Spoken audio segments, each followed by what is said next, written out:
Kumusta mga kaibigan, mga kapwa ko mangingisda at mahilig sa pangingisda? Ako ang inyong YouTube vlogger na si Kuya Fishaya at nandito tayo muli para sa pinakabagong forecast ng kagat ng isda. Ngayon, pag-uusapan natin ang isang espesyal na araw, ang ika-18 ng Enero, 2026. Naku mga kaibigan, may kakaibang hatid ang araw na ito para sa ating pangingisda dito sa Pilipinas, lalo na sa paligid ng Kamay Nilaan. Ang panahon ay tila may gustong ibulong sa atin at kung makikinig tayo, baka maging isa sa mga pinakamagandang araw ito ng taon para sa atin. Kaya ipagpatuloy ang panonood dahil ibabahagi ko ang lahat ng sikreto at diskarte para sa araw na ito. Para sa ating pangingisda, mayroong 2 hanggang 3 uri ng isda na sa tingin ko ay magiging aktibo. Lapu-lapu, grouper. Ang lapu-lapu mga kaibigan ay palaging isang paborito at maganda ang tsansa sa kanila ngayon. Dahil sa medyo stable na panahon at mainit na temperatura ng tubig na nasa 27 hanggang 28 degrees Celsius, hahanapin natin sila sa mga lugar na may istruktura. Ang mga bakhaw, malalalim na bahagi ng bato, at kahit mga lumubog na istruktura sa ilalim ng dagat ay magiging mainit na spot. Magandang gamitin ang bottom fishing technique. Para sa pain, subukan nyo ang sariwang hipon, maliit na isda, o kahit pusit. Ang sikreto, mga kaibigan, ay ang tiyaga at ang paghahanap sa mga lugar kung saan sila nagtatago para manghuli. Maya-maya, snapper. Ang maya-maya ay isa pang isda na madalas nating makita sa buong taon. Tulad ng lapu-lapu, hahanapin natin sila sa mga lugar na may reef at istruktura, ngunit maaari rin silang makita sa mga mababaw na bahagi, lalo na sa paglubog ng araw. Gumamit ng light to medium tackle at magandang pain ang mga pinutol na isda o maliit na hipon. Subukan ding mag-jigging ng mga maliliit na pilak na jig, lalo na kung malapit sa mga gilid ng reef. Ang init ng tubig ay magpapagana sa kanilang metaboliya, kaya't mas magiging agresibo sila sa pagkain. Tilapia.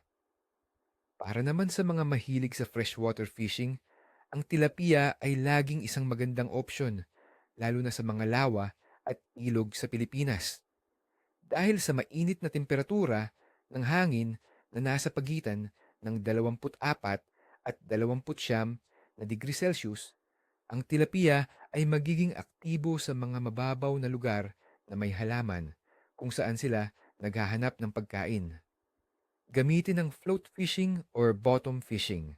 Ang pinakamabisang pain ay uod, tinapay, or mais. Huwag kalimutang maghanda ng kaunting ground bait para mas makahikayat ng marami. Sa umaga at hapon, asahan ang mas magandang kagat. Ngayon, pag-usapan natin ang mga kondisyon ng panahon para sa araw na ito, ang ika-18 ng Enero, 2026. Ang panahon ay magiging maulap sa araw at bahagyang maulap sa gabi na may napakababang 10% tsansa ng pag-ulan.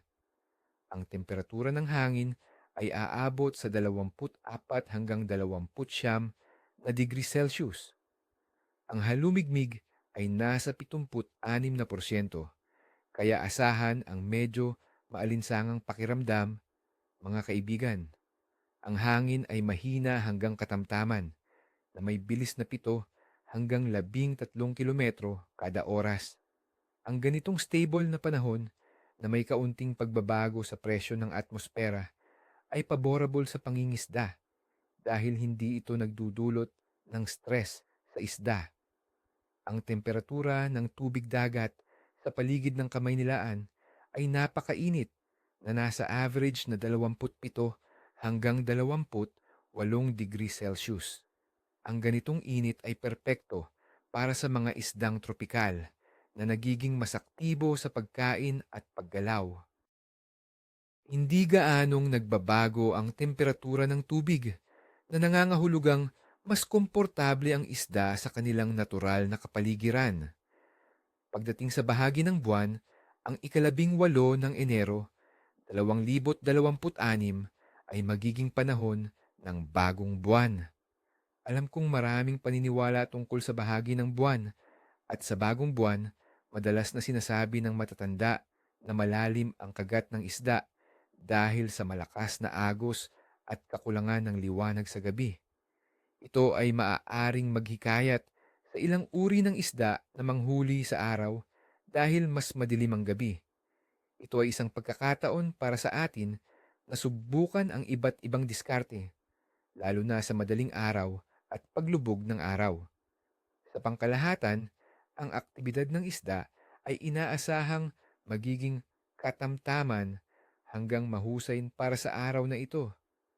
Dahil sa stable na panahon, mainit na tubig at ang bagong buwan, ang isda ay hindi gaanong magiging mabusisi.